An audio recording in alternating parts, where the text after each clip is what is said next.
vamos retomar a aula anterior, que a gente teve algumas semanas, referente à ortografia, que trabalhamos anteriormente. Eu sou a Aline, que vou dar continuidade, né, à aula que a gente teve. Então, vai ser nossa segunda aula sobre ortografia.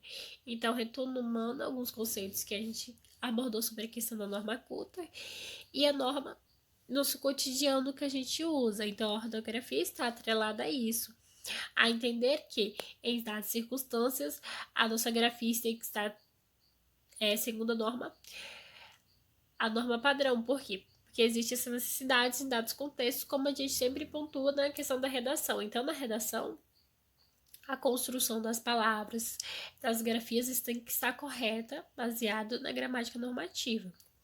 E com isso, com o novo acordo ortográfico que falamos anteriormente na aula, a gente tem que entender que vai existir uma perca e um ganho de acentuações e também da pronunciação de algumas palavras. E com isso a gente inicia com as mudanças nas regras de acentuação. Nas palavras paroxítonas não se usa mais o acento I e no U, tônicos vierem depois de um tom. Então, o I e o U tônicos não serão acentuados, só que nas palavras paroxítonas, quando vierem depois de tom. Então, depois que vierem de tom. Exemplo, feiura.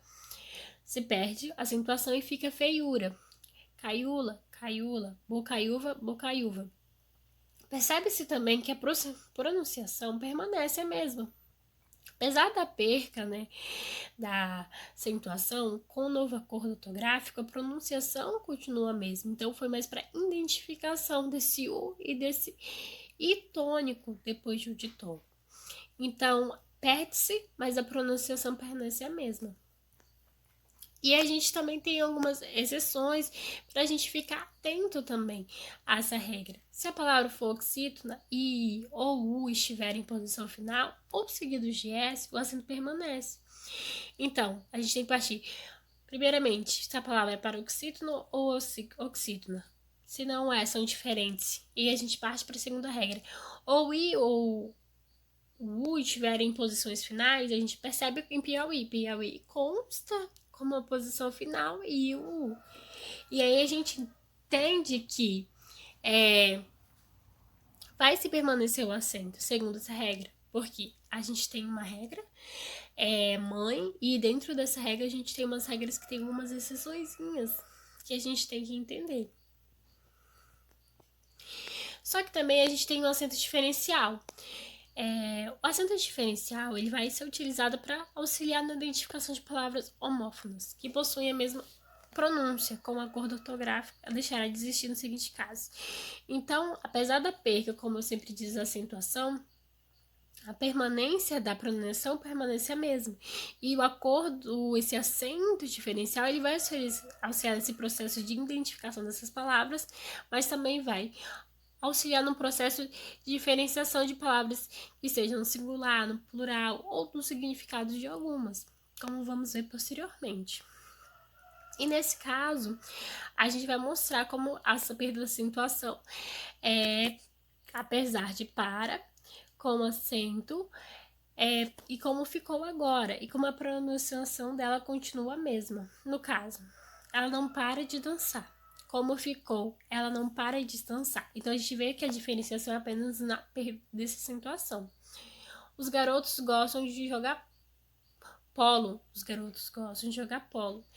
A menina trouxe pera de lanche. Meu gato tem pelos brancos. Então, a única coisa que acontece é a perca dessa acentuação novamente e a pronunciação continua a mesma.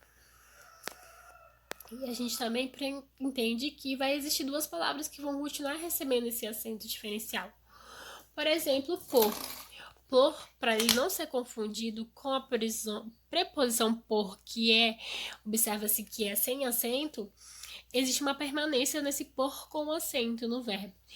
Então, a gente tem que entender que a diferenciação deles vai ser sobre não ter o acento. Só que a gente também tem que entender que, dado as circunstâncias de uma frase, a gente lendo um por que não tem acento, mas a gente entende que é um verbo dentro daquela frase, a gente entende que a grafia está incorreta e a gente tem que corrigir ela ou reformular. Porque no caso, só porque o por com acento é um verbo e o por sem acento é uma preposição, não quer dizer que em dadas circunstâncias de uma frase possa estar errado, porque a gente tem que entender o que é um por como verbo e um por como preposição. E assim como o poder, o verbo poder, conjugado no passado, para que não seja confundido com poder conjugado no presente. Então a gente percebe que o acento diferencial vai ser utilizado para isso, para a gente diferenciar algumas grafias de outras, porque vai ter classificações gramaticais diferentes, assim como também vai ter significados diferentes em dados contextos. Como a gente pode perceber, o poder ele foi utilizado com uma acentuação e outra não, em relação ao verbo, que poder com acentuação pode ser conjugado no passado, enquanto poder sem acentuação é conjugado no futuro. No caso, no presente, né? E aí também a gente vai ter alguns casos em que o acento circunflexo vai ser perdido, né? Porque o que acontece? As terminações em o, enjoo, jou, vai ser perdido porque o enjoo e enjoo. A gente percebe novamente, continua a mesma pronunciação, mas o que acontece? A gente tem uma perca de acentuação novamente. Então, a gente sempre tem que pontuar que, apesar dessa perca de acentuação, vai novamente ter uma pronunciação igualmente anterior, como vou, magou, magou. E nas outras palavras também, como eu trouxe aqui como exemplo, tipo, bem... cou de coar, como coro de coroar, dou de doar. Então a gente entende que vai existir essa perca de acentuação que antigamente na ortografia anterior existia, como a gente percebe aqui nessas outros exemplos, né? E aí também a gente vai ter nessas outras palavras que a gente está demonstrando aqui, né?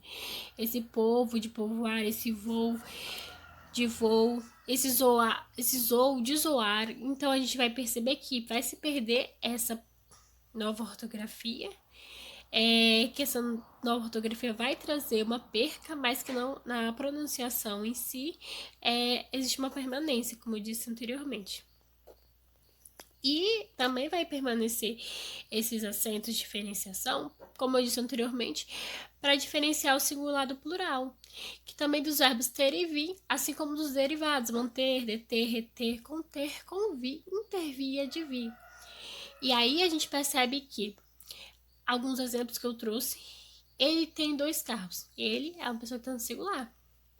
Eles têm 2 carros, já é um plural. E a gente percebe a diferença de uma frase para outra na questão de que o tem, ele tem uma acentuação e o tem no singular ele já não tem. Então, esse ter com uma acentuação vai demonstrar a diferença que esse acento vai ter nessa frase.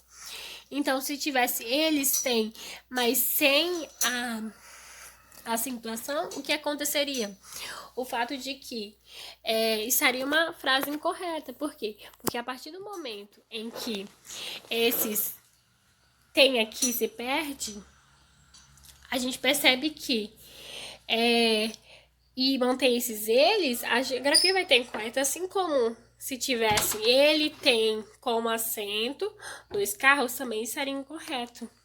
E a gente continua, ele vem de Sorocaba. Eles vêm de Sorocaba. Ele mantém a palavra. Eles mantêm a palavra. Ele convém aos estudantes. Eles convêm aos estudantes. Eles detêm o poder. Eles detêm o poder. E a gente percebe aqui novamente em que essa diferenciação gramatical vai afetar em relação a esse acento. Então, esse acento vai ser importante para a gente entender que existe uma diferenciação entre o singular e o plural. E aí a gente também tem um outro acento, que é facultativo, mas ele é usado também para diferenciar as palavras, tipo forma e forma. Em alguns casos, o uso do acento deixa a frase mais clara. Veja este exemplo. Qual é a forma do bolo? Então, a gente percebe que o uso do acento vai ser facultativo, mas a gente também pode perceber que esse acento às vezes é necessário por conta de que existe uma diferenciação de significado, porque qual é a forma da forma? E aí a gente entende que existe essa necessidade também para a gente estar diferenciando palavras que são parecidas em suas grafias, mas diferentes em seus significados, dependendo do contexto. E a gente também tem uma diferenciação na questão da mudança nas regras do hífen. O que seria o hífen? A gente vai trabalhar a questão do hífen, mas a partir das referências dos prefixos. Ou seja, vão ser palavras que vão ser formadas antes dos radicais, basicamente a fim de modificar o sentido, mas raramente também acontece uma questão de uma mudança de classe gramatical. E a gente trouxe alguns prefixos que é utilizados. Aero, agro, além, aquém e alto. São alguns prefixos utilizados para a gente estar fazendo essa relação com o hífen. E aí a gente parte da primeira regra existente com prefixos. Usa-se sempre o if diante de palavras iniciadas por H. Então, o que a gente vai entender? Sempre vai ser usadas o if diante das palavras iniciadas por H. Por exemplo, ante vai se considerar um prefixo, como eu disse. Ante é o que? Vem antes do radical. No caso, higiênico seria o radical. E a gente percebe a utilização do hífen. Ó, como tem um ifzinho que é o tracinho, separando. Macro, história, mini, hotel, protagonista. Então, a gente percebe que antes dessa palavra H, existe o hífen, porque existe essa necessidade. Só que a gente tem uma exceção no subhumano, no caso. No caso da palavra subhumano, vai ser engolido, então vai uma perca desse H. E assim como não se usa hífen quando o prefixo termina em vogal diferentes da vogal que se inicia o segundo elemento. E o exemplo que a gente traz é o aeroespacial. Então, aero, como eu digo antigamente, vai ser um prefixo e espacial vai ser o radical. Só que a gente percebe que ao final de aero, que é um prefixo, o o, que é uma vogal, é diferenciada do e, que se inicia o segundo elemento, e a gente percebe que não vai se utilizar o hífen, porque a regra diz, não se usa o hífen quando o prefixo termina em vogal diferente do que se inicia o segundo elemento. Anteontem, antiaéreo, autoaprendizagem, autoescola, autoestrada. Então a gente percebe que vai acabar acontecendo o quê? Não vai ser fazendo utilização do hífen. Só que existe a exceção, né? O prefixo coaglutina-se em segunda, ou coaglutina-se em geral como segundo elemento. Então vai existir uma correlação com o segundo elemento, mesmo quando se inicia por coordenar, cooperar. Então vai ter uma junção dessas palavras. E aí a gente também vem para outras regras, que não se usa o hífen quando o prefixo termina em vogal e o segundo começa por consoante. Anteriormente a gente era o quê? Não vai se usar o hífen quando os prefixos que terminam entre vogais diferentes iniciava-se o segundo elemento. Só que agora a gente vai fazer o quê? A gente vai terminar em vogal, mas o segundo elemento é começado por consoantes diferentes de R ou S. Por exemplo, anteprojeto não se usa. Antipedagógico, novamente, não se usa. Autoproteção, coprodução. A gente percebe que não vai ser feita essa utilização. Mas a gente tem uma exceção que também com o prefixo vice usa-se sempre. Então, independente da circunstância, o vice sempre vai constar com o if. Vice-rei, vice-almirante. E a gente tem outras regras também sobre a questão do hífen. E a gente vai estar na aula próxima, a gente também vai retomar alguns conceitos que talvez não tenha ficado claro, precisa ser trabalhado mais. Mas, a princípio,